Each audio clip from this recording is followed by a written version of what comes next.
Welkom by hierdie preekvideo vir 1 September 2024 by NG Groot Mariko Gemeente. Dit is so lekker om saam met jou in hierdie video erediens ook ruimte te kan deel en rondom die woord van die Here. Kom ons sluit die oë, dan bid ons saam. Hemelse Vader, dankie dat U Here is, dankie dat U hier is, dankie dat U in en met en deel van ons is. Dankie Here dat ons met alles in ons op U kan vertrou en saam met U kan loop en lewe deel. Dankie Here dat U ons God is en dat U groot is, groter as wat ons kan dink. Kom maak asseblief U woord op vir ons vandag Here, dat ons die uitnodiging van hierdie teks oophartig sal kan verstaan. Ons vra dit in U naam alleen. Amen. Ons is vandag by Matteus 8 vanaf vers 18. En net voordat ons by die teks kom, wil ek ons nooi in 'n ruimte in om iets van die teks te verstaan, want lewe gaan mos nou aan. So die afgelope paar weke in my lewe was ongelooflik dol. My ma is op vakansie, ek is by die huis, nie by my gemeente nie, ek gaan pastoere op 'n paar dae, dan kom ek werk en so aan en dit gaan net jolig. En hier in die middel van hulle vakansietoer word ek gebel en my ma siek en my ouma siek. En die storm begin. Dis 'n besige week. Ek het vergaderings, daar's roetes, daar's mense wat moet gebeur, goed moet geskuif word, belangrike vergaderings is nou nie meer op hulle plek nie. Hierdie storm woed net en is amper maklik om oorweldig te word. Lang storie kort is die avontuur. Ry Kaap toe, kry my maale daar, my ma sou kry ouma, vat ouma hospitaal toe, jy weet, lewe gebeur, rol hierdie storm uit. En iets in hierdie storm, in hierdie praat, in hierdie ding, is daar al hierdie goed, hierdie golwe wat woed, wat mens te mekaar maak. En in hierdie tyd, is die teks wat eintlik al lank voor die tyd bestem is vir vandag, op my pad. En ek lees hierdie teks uit Matteus 8 vanaf vers 18. Toe Jesus die menigte rondom hom sien, het hy opdrag gegee om na die oorkant toe te vertrek. 'n Skrifgeleerder kom toe nader na hom toe en sê: "Meneer, ek sal U volg, waar U ook al gaan." Jesus sê vir hom: "Jakkals het gate, voëls het neste, maar die seun van die mens het nie eens 'n rusplek vir sy kop nie." Iemand anders, een van sy disippels, sê vir hom: "Here, laat my toe om eers terug te gaan en my pa te begrawe." Maar Jesus sê vir hom: "Volg my. En laat die dooies na die dooies omsien en hulle eie dooies begrawe." Toe Jesus in die skei klim, het sy disippels hom gevolg. Skielik het daar 'n ewige storm op die see losgebars, sodat die golwe oor die skei geslaan het. Maar Jesus het geslaap. Hulle kom toe en maak hom wakker en sê: "Here, red ons, ons gaan vergaan." Jesus sê vir hulle: "Waarom is julle bang, klein gelowiges?"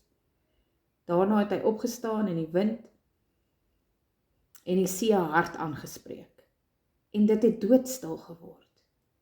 Die mense het hulle verwonder en gesê: "Watter soort mens is hy, dat selfs die wind en die see hom gehoorsaam?" Tot sover. Dit is nou 'n interessante storie wat nou hierdie twee aan verbind. Ons is redelik aan die begin. Jesus het al 'n paar disippels gesit, hy begin 'n navolging kry. Hulle is by Petrus, hulle maak sy skoonmoeder gesond. En dan kom daar nou natuurlik nog skare en dinge raak besig en dan besluit Jesus nee, hulle gaan nou vertrek. Hulle gaan in 'n boot klim, hulle gaan heenvaar. Maar nou hier is die gedagte, seker net om 'n bietjie weg te breek van die mense, te sien wie volg hom vir die feit om hom te volg en wie is eintlik net daar vir die aansien dalk. Ons sien dat hy 2 gesprekke het. Een met 'n ou wat hom wil volg, 'n skrifgeleerde, en dan sê Jesus, as jy my wil volg, gaan jy nie 'n huis hê nie, daar's nie luxuries nie, dit gaan nie pret wees nie. Dis nie 'n opgewondenheid, ek het geen sekerheid wat ek vir jou kan gee nie. Om Jesus te volg, bring nie sekerhede nie. Dis nie 'n quick fix tot die lewe nie. En dan kom hierdie verhaal, wat volgende gebeur. Jesus, hulle klim in die skip, en hulle gaan oor Galilea vaar en na die ander kant. Jesus slaap. Daar woed 'n storm uit. En die disippels is soos, help, ons gaan doodgaan, ons gaan vergaan. En wat doen Jesus? Jesus slaap.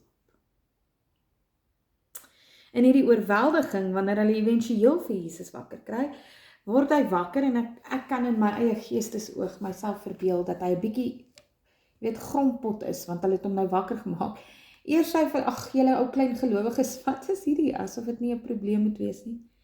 En dan staan hy op, en hy raas met die see, en die see bedaar. Die see raak kalm, die storm raak stil. En hierdie is een van daai gebeurtenisse wat ons in al 3 van die sinoptiese evangelies kry. Ons kry dit in Lukas en Markus ook. En hulle weergawe is dat Jesus eintlik so gesit het, hy sê, wees stil, toe is die see stil. Ander mense weergawe is, dit is bietjie meer cool, wees stil, see, en terug gaan bed toe, want dis wat hy wil doen, hy wil slaap, hy wil rus. Maar hierdie afgelope tyd van storms in my eie lewe, en wat ek weet ook baie van ons in die gemeente het storms, en ook by groot gemeente, Mariko, in ons gemeente het ons rondom die finansies en sekerheid 'n klomp storms wat ons tans beleef. Is hierdie teks opnuut in my hart 'n terugroep, 'n inroep na die Here toe, 'n herfokus op wat God vir ons wil hê. In die eerste plek is die uitnodiging van hierdie teks dalk dat ons moet besef, ons het 'n klomp verwagtings gehad by die Here, 'n klomp guarantees, lekker lewe, quick fix vir ons probleme. Dis nie wat die Here vir ons bied as ons in hom glo nie. So hard en uitdagend soos dit klink. En is die uitnodiging dalk om ons eie harte te ondersoek en te vra, soek ons nie dalk by die Here goed wat nie daar hoort nie? Is ons nie bietjie selfsugtig dalk nie? Daar is nie garanties nie. Inteendeel, lewe gebeur. Dalk is die tweede uitnodiging van die teks dat ons vashou in die vertroue van wie in die boot by ons is. Want sien, 2000 jaar aan, as Christene glo ons mos nou, Christus het die dood oorwin. Opgevaar hemel toe, sy Heilige Gees oor ons uitgespreek, ons glo God se Gees is in en met ons. En daarom is die een wat in ons boot is, in ons midde, die Here wat in ons storms kan inspraak gee, sal ons kies om minder stil te word. Om in onsself kalm te word en hierdie storm stil te maak en deur te fight. Dalk is die uitnodiging om binne in onsself weer aan te wakker dat die Here in en met ons is. Dat ons baie keer so in 'n paniekvolle stres oor al die golwe rondom ons en ons storms en ons uitdagings mis dat God by ons is. En ons storms kan aanspreek. En ons storms kan stil. En die laaste uitnodiging is nie soseer in hierdie teks nie, maar in die tekste wat aaneenvolg. Want sien, die storie eindig nie hier nie, maar hulle fokus nie meer hierop nie. Terwyl hulle aan die ander kant, oorkant land en die Gadareners kom, het mense met bose geeste was daar gekom en die werk gaan aan en Jesus het net aangegaan. Jesus het die geeste uitgedaag.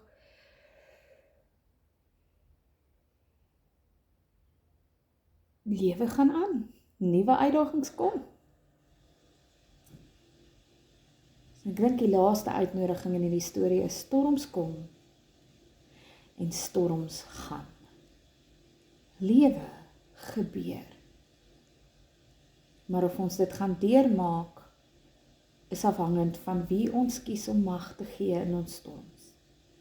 Gee ons vir die storm die mag, gee ons vir die chaos die mag, of gee ons vir ons Skepper God die mag. Die keuse is myne en joune. Mag jou storms vir jou oorwinbaar wees. Mag jy kalmte in die Here wat in jou is, deur jou storms vind, en mag jy aanhoudend aan God kan vashou, styf vas aan God kan hou, ongeag die storms wat om jou woed, met die versekering dat Jesus jou het, dat hierdie storms ook tydelik is en mense dit ook deurmaak, en dat lewe aanhou gebeur in genade van Christus. Amen.